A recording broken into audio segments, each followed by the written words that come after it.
Okay, I am going to cheat a little and do this happened to a friend thing. I know a woman named Elizabeth. I will withhold her last name since I do not have permission to reveal it. She is, however, a level-headed and sincere person, so I have no reason to doubt the story she told me. Back in the early 1980s, Elizabeth was newly widowed with an infant son. She had received a large insurance settlement. Her husband had been killed in a wreck with an 18-wheeler, so the trucking company had a lot of insurance, and she used some of the money to buy an older Victorian home, which she set out to restore. She lived there about 20 years and never had a single paranormal experience. Except once. One day she was in her laundry room doing the laundry. The only other person in the house was her roughly 2-year-old son, who was taking a nap upstairs.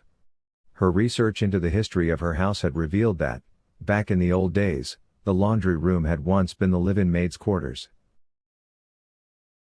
Anyway, Elizabeth was doing her laundry, bent down and picked up a bundle of clothes, turned and faced the room, and found herself in a sparsely furnished bedroom. There was an old-style armoire in the corner, a wash basin on the bedside table, etc., all looking like it might have appeared 100 years before. In the bed was a boy about 12 years old. She said that she could remember his face quite distinctly. He was blonde, with freckles. He was not wearing a shirt, but she could not tell how he was, otherwise, dressed, since the spread was pulled up to the middle of his chest. His hair was wet and slicked down. His distinctive feature was, however, blood. It was all over the left side of his face and head, and there was blood on the pillow and bed to his left. He seemed to have a gash above his left ear. She stared transfixed at this vision for some seconds. Then, the boy opened his eyes, turned his head slightly, made eye contact with her and said, "Hurry upstairs. The baby is in danger. Please hurry." Suddenly, the vision vanished and she was standing again in her laundry room. The whole event had lasted less than 60 seconds. Elizabeth ran upstairs to check on her baby. He had taken off a button that was used as an eye of a teddy bear, and was choking on it. She was able to save his life. That is where the situation stood for some years. One day, however, Elizabeth went to her local public library to do some genealogy. She was looking for the obituary of her great-grandmother, who died in 1893, or 1894. I cannot remember. Anyway, the library had the local newspaper on microfilm, with each roll covering 1 year. The great-grandmother had died in October, so Elizabeth was fast-forwarding for quite a while through the microfilm. Younger folks don't know this, but that was done with a hand crank and was a bit annoying/exhausting. Anyway, Elizabeth stopped to see how close she was getting to October. She found that she was in early August.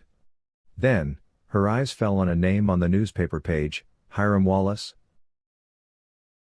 Due to her research into the history of her house, she knew that Hiram Wallace was the first owner of her house, and that he had lived there in the 1890s. So, she read the article. And as she read, her hair stood on end.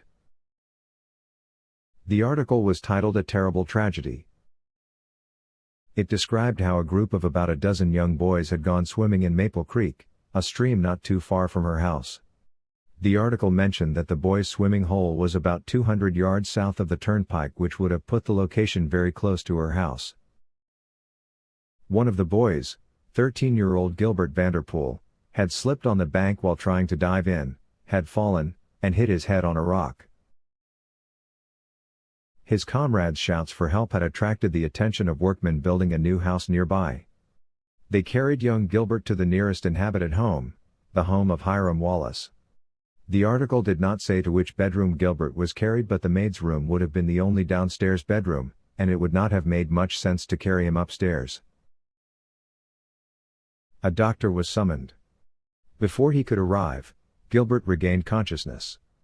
He did not appear to be in any pain but, according to the article, was very agitated and confused. He kept insisting that there was a child in danger in the house and begging bystanders to assist the child.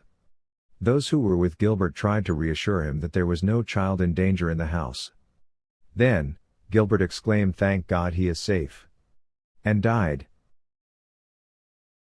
So, every year Elizabeth, who is now in her 70s, puts flowers on the grave of a boy who died more than half a century before she was even born.